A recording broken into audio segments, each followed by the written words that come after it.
శ్రీ సత్యనారాయణ స్వామి వ్రత కథ కలియుగంలో మానవుల కోరికలు తీర్చడానికి, కష్టాలు తొలగించడానికి శ్రీమన్నారాయణుడు సత్యనారాయణుడిగా అవతరించాడని చెబుతుంది. ఈ వ్రతం చేయడం వల్ల ధనధాన్యాభివృద్ధి, సంతాన సౌభాగ్యం, విజయం, కోరిన కోరికలు తీరుతాయని ప్రతీతి. సూత మహర్షి శౌనకాది మహామునులకు ఈ కథను వివరించారు. సత్యనారాయణ వ్రత కథలో 5 ముఖ్య భాగాలు, కథలు ఉన్నాయి. 1. బ్రాహ్మణుడు, కట్టెలమ్మేవాడి కథ. పూర్వం కాశీనగరంలో ఒక పేద బ్రాహ్మణుడు ఉండేవాడు. తినడానికి కూడా సరిపడా లేక చాలా బాధపడుతుండేవాడు. ఒకరోజు విష్ణుమూర్తి వృద్ధ బ్రాహ్మణ రూపంలో వచ్చి, సత్యనారాయణ వ్రతం చేయడం వల్ల కష్టాలు తొలగి, కోరికలు నెరవేరుతాయని చెప్పి, వ్రత విధానాన్ని వివరించి అదృశ్యమయ్యాడు. ఆ బ్రాహ్మణుడు వ్రతం చేయాలని సంకల్పించుకుని, మరుసటి రోజు భిక్షాటనకు బయలుదేరినప్పుడు, అనుకోకుండా అతనికి ఎక్కువ ధనం లభించింది. ఆ ధనంతో సత్యనారాయణ వ్రతాన్ని చేసి, సుఖంగా జీవించాడు. అదే నగరంలో ఒక కట్టెలమ్మేవాడు ఉండేవాడు. ఒకరోజు అతడు కట్టెలు అమ్మడానికి బ్రాహ్మణుడు ఇంటికి వెళ్లాడు. బ్రాహ్మణుడు సత్యనారాయణ వ్రతం చేస్తుండగా చూసి, దానికి కారణం అడిగాడు. బ్రాహ్మణుడు జరిగినదంతా చెప్పాడు. అప్పుడు కట్టెలమ్మేవాడు కూడా వ్రతం చేయాలని నిశ్చయించుకున్నాడు. మరుసటి రోజు కట్టెలు అమ్మగా రెట్టింపు లాభం వచ్చి, అతడు కూడా వ్రతం చేసి సుఖంగా జీవించాడు. 2. సాధు వర్తకుని కథ. పూర్వం రత్నపురంలో ఒక ధనవంతుడైన సాధు వర్తకుడు ఉండేవాడు. అతనికి సంతానం లేదు. సంతానం కోసం సత్యనారాయణ వ్రతం చేయాలని నిర్ణయించుకున్నాడు. కాని, పుట్టిన తరువాత చేస్తానని వాయిదా వేశాడు. అతనికి లీలావతి అనే భార్య, కళావతి అనే కుమార్తె జన్మించారు.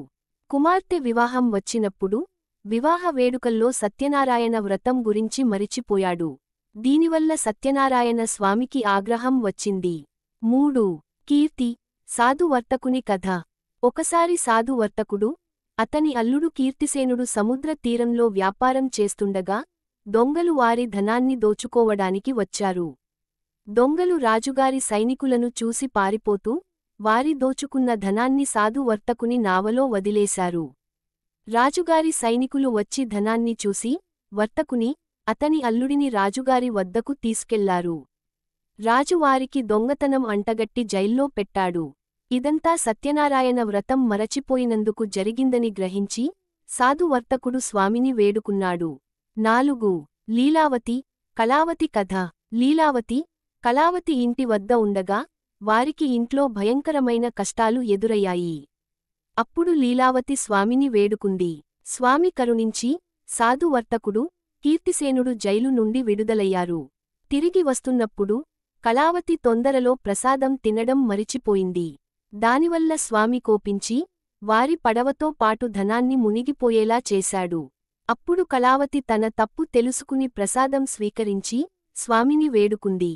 స్వామి అనుగ్రహంతో పడవ, ధనం తిరిగి లభించాయి.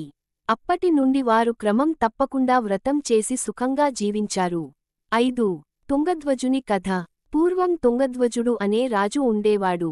ఒకసారి అతడు వేట నుండి అలసిపోయి వస్తుండగా, కొంతమంది గోపాలురు సత్యనారాయణ వ్రతం చేసుకుంటూ కనిపించారు.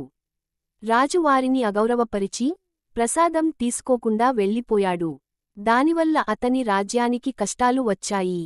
తర్వాత రాజు తన తప్పును తెలుసుకుని, సత్యనారాయణ వ్రతం చేసి, గోపాలురతో పాటు ప్రసాదం స్వీకరించాడు. అప్పుడు అతని కష్టాలన్నీ తొలగిపోయి, రాజ్యం సుభిక్షంగా మారింది. ముగింపు. ఈ కథలన్నీ సత్యనారాయణ స్వామి వ్రతాన్ని భక్తిశ్రద్ధలతో చేసిన వారికి సుఖశాంతులు కలుగుతాయని, వ్రతాన్ని నిర్లక్ష్యం చేసిన వారికి కష్టాలు ఎదురవుతాయని తెలియజేస్తాయి. కలియుగంలో కోర్కెలు తీర్చుకోవడానికి, కష్టాల నుంచి బయటపడడానికి సత్యనారాయణ వ్రతం ఒక సులభమైన, శక్తివంతమైన మార్గమని ఈ కథలు స్పష్టం చేస్తాయి.